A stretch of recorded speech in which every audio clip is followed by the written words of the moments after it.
Touring historic homes downtown is one of my favorite parts about being in real estate here. Walking into these gorgeous homes built hundreds of years ago always makes you feel like you're walking into a personal museum. And it's such a cool feeling knowing the house has been home to generations of people before you. It's so interesting to hear the stories of who they were built for, why and when, and the homes themselves have so much character. If you also love these homes and are considering purchasing one of your own, there's a lot to consider. So in this video, I wanted to share some advice on things you should know beforehand, since you're not dealing with an average home purchase. Without further ado, let's get into the top 7 things you should know before purchasing a historic property in downtown Charleston. One of the first things you should be aware of is the stringent oversight of the Board of Architectural Review, or BAR, and their rules on changes you can make to your property. The city of Charleston takes its historic preservation seriously, which is great because it means we keep the special feel of the historic district. But what it means for homeowners is that any alterations or renovations to these homes are subject to the board's approval. The BAR was established in 1931 with the creation of the first preservation ordinance in the United States. And online there's a map that shows the boundaries of their oversight here.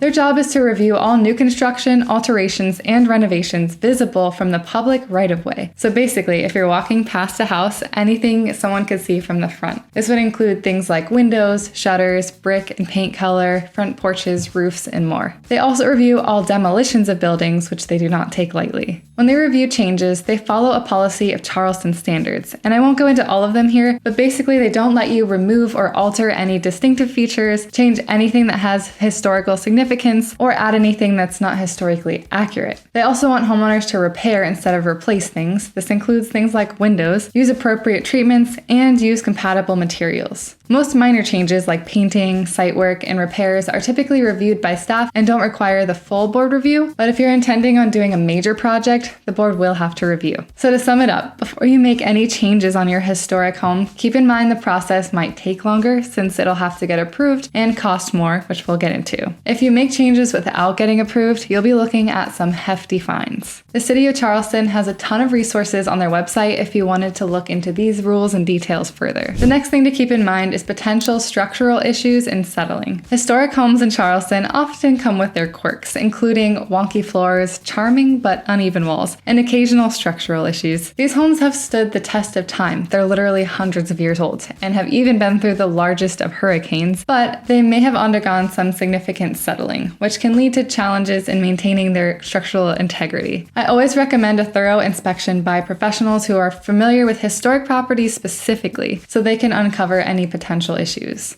Oftentimes, the inspectors will point out the potential issues, and then you'll need a structural engineer to come out and assess what's necessary to repair and how much it might cost. So they should also be familiar with historic properties. And just because floors are uneven doesn't necessarily mean they need to be replaced or repaired. You just want to make sure that you won't have any issues in the long term. One thing I wanted to point out though is that crooked front porches are actually by design. So if you've seen sagging front porches, it looks alarming, but they were actually built that way on purpose to have rainwater run off instead of pool onto the porches. And most historic homes here do have beautiful front porches, and that's where residents in the past would hang out and cool off in summers before air conditioning was invented. The third thing to keep in mind is financial considerations. Historic downtown properties already come with a premium price tag, but you'll also have to factor in the cost of ongoing maintenance, restoration costs, and even higher utility bills. Historic homes require more attention and investment to preserve their character, since the materials used when they were built might not be readily available today, and specialized craftsmen may be needed for repairs. Many embellishments and features of these homes were handmade back in the day, so to keep any repairs needed in line with the quality, you'll have to pay a premium for skilled craftsmen. Also, ongoing maintenance is a reality with these older homes, as they can be centuries old, and you never know how well previous owners have kept up with the home until you have an inspection and check it out for yourself. These homes were not built with modern insulation and green features, so your utility bills might be pretty high as your home tries to keep up with the hot summers and the cold winters.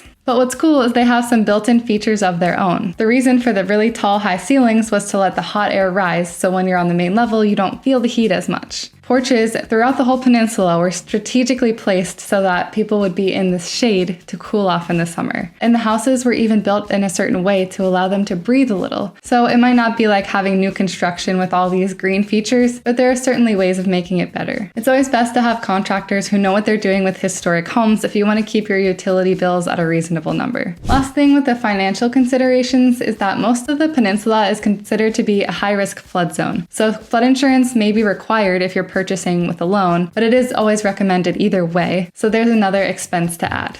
The next thing is taxes. So on the other hand, one great thing about purchasing a historic property is that there are some great tax incentives in place, and even some local and federal grants to help ease the cost of owning or restoring one of these homes. In the description, I have a link to a PDF of historical preservation financial resources and information from the city of Charleston, with links to some of these benefits available. There are tax credits for rehabilitation of owner-occupied, income-producing, and mixed-use historic buildings. Of course, there will be specific criteria and obligations in order to qualify for these tax credits or reductions, but they can save you quite a lot of money, so it's definitely worth checking out. I recommend researching and understanding what's available to you to make that cost better. And real quick, to touch on property taxes. If you're buying a historic or any home here as your primary residence, you'll be eligible for the 4% property tax exemption. But if you're purchasing a home as anything other than your primary residence, like a second home for example, your taxes will be about triple as they'll be assessed at a 6% rate. Moving along, the next thing to keep in mind is parking. Parking your car can be a concern when living in downtown Charleston, especially in historic districts where space is limited. Our city was built before cars, so we weren't really factoring them into planning. Some historic homes may have limited or no off-street parking, and street parking can be competitive, especially during tourist season. While some homes have driveways, like I said, they were built before cars, so they can be quite narrow, and you won't find garages near historic homes. However, Charleston does have permits for residents, so each residential unit within a parking district is allowed a maximum of 2 decals that can be issued to residents of that particular unit. You just have to apply for it, which you can do online. You'll have to pay $15 a vehicle and provide a few documents. The issue is if you have to park more than 2 cars, as that can entail more costs or solution finding. Number 6 is zoning. So another thing to keep in mind is zoning and property usage. We've already talked about the Board of Architectural Review, which encompasses some of the restrictions, but owning a historic home means there are certain things you can and can't do with your property. For example, if you're looking to invest in a historic property as a short-term vacation rental, restrictions may limit the number of days you can rent your property, or if you wanted to take a historic home and turn it into condos, as some people have done, you'll have to make sure you go through the proper zoning processes for that. There are different zoning regulations throughout the peninsula, so if you wanted to own a historic home for any purpose other than your primary residence, just keep in mind that you'll need to look into zoning first. The last thing on my list is to keep in mind your neighborhood selection when purchasing a historic home. Downtown Charleston offers a really diverse range of neighborhoods, each with its own unique character, so you want to make sure you pick a neighborhood that aligns with your lifestyle and preferences. Some neighborhoods will feel much more touristy than others, so if you enjoy being in the hustle and bustle of downtown and in line with the tourism, which means there will be more foot traffic and noise, somewhere south of Broad might be great for you, for example.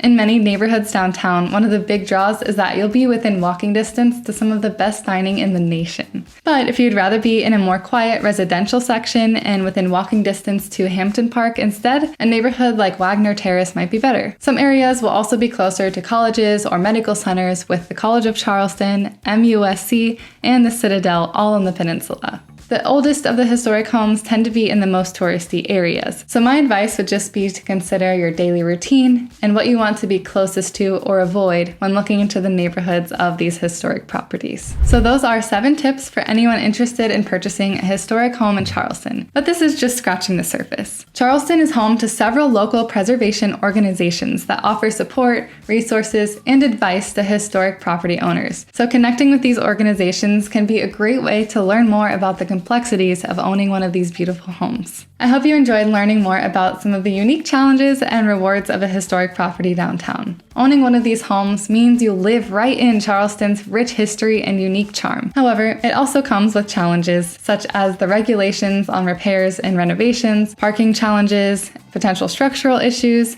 use restrictions, and ongoing maintenance costs. Obviously, there is so much more to know, but this should give you a head start on your journey. If you're considering purchasing a historic home here, I'd of course love to help you navigate the process. If you also just love looking at historic homes, I highly recommend doing a historic houses tour around Charleston, like seeing the Hayward Washington House, the Nathaniel Russell House, and more. I also recommend attending the Charleston Festival of Houses and Gardens, where privately owned homes are open to the public. Well, you have to buy tickets, but you can walk through and see the beauty of these homes inside and out. Let me know if you've been to one of these tours in the comments below. And thank you for watching.